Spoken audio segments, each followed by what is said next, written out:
एठी आम पाखे एक प्रश्न अच्छी 120 समस्त गुणनीयक निर्णय कर। तेरे केमी आम बाहर करवा 120 समस्त गुणनीयक। तेरे आम जानी 120 हूँ एक पूर्ण संख्या। प्रत्येक पूर्ण संख्या 1 द्वारा भाग हो पारे। तेरे 120 को आम लिखिपर 1 गुणन 120। तो मुझे लिखिदे 120 जहाँ तले आम 120 सब गुणनीयक गुड़िक लिखा। तेरे प्रथम आमको दुईटी गुणनीयक मिलगला 1 और 120। तेरे सबुठ छोट गुणनीयक हूँ 1 और सबुठारु बड़ गुणनीयक हूँ निजे 120। तेज मुझे लिखिदे 1 और 120। तेज 120 रे 2 भाग कले आमको केते मिलिबो 60।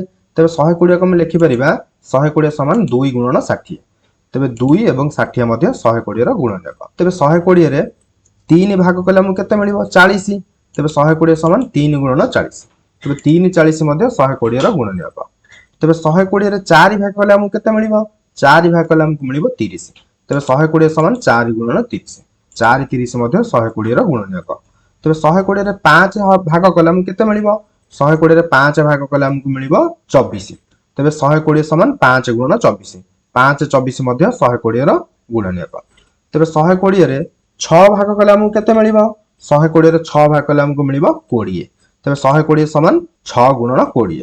6 20 मध्य 120 गुणनीयक। तेज 120 रे 7 भाग हो परिबनी 120 रे 8 भाग हो परिबो। तेज 120 रे 8 भाग गले आमको केते मिलिबो 15। तेज 120 समान 8 गुणन 15। तेज 8 15 मध्य 120 गुणनीयक। तेज 120 रे 9 भाग हो परिबनी। तेज 120 रे 10 भाग हो परिबो। तेज 120 रे 10 भाग कले आमको केते मिलिबो 120 रे 10 भाग कले आमको मिलिबो 12। तेज 120 समान 10 गुणन 12। तेज 10 एवं 12 मध्य 120 गुणनीयक। 10 गुणन 12 समान 120 जे कि निजे 120 सही संख्या। तेज 120 समस्त गुणनीयक आमको मिलगला 1 2 3 4 5 6 8 10 12 15 20 24 30 40 60 एवं निजे 120। ठीक अच्छे।